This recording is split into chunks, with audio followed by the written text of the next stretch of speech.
ఇన్సైట్ని మనం చూడగలం. It's my opinion. 70s ఒక గ్రేట్ పోయెట్,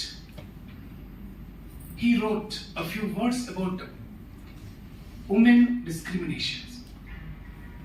అతను రాసినటువంటి పాట నేను 10వ తరగతి చదువుతున్నప్పుడు కటింగ్ చేయించుకుంటున్నటువంటి సందర్భంలో రేడియోలో వచ్చిన పాట వినపడ్డది నాకు. అది ఇప్పటి వరకు నా నుండి వినలేదు.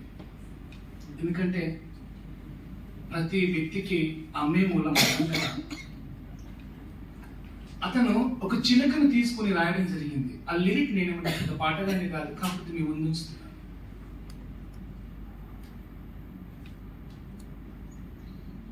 గూడు చేరుకోవాలమ్మా, నీడ చేరుకోవాలమ్మా, గూడు చేరుకోవాలమ్మా, నీడ చేరుకోవాలమ్మా, సుడిగాలులెన్నో దాటి చిలకమ్మా,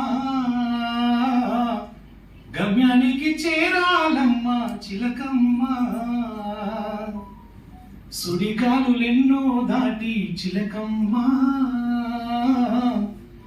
గమ్యానికి చేరాలమ్మా చిలకమ్మా, చిలకమ్మా చిలకమ్మా. నీతోటి పిచ్చుకలెన్నో వెక్కి వెక్కి ఏడుతున్నవి, ఎగిరేటి పావురాలు రెక్క విరిగి నీల రాలినాయి.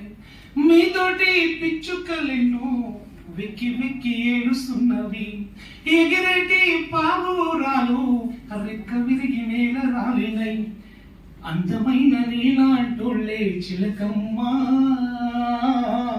పంజరాన చిక్కారమ్మా చిలకమ్మా,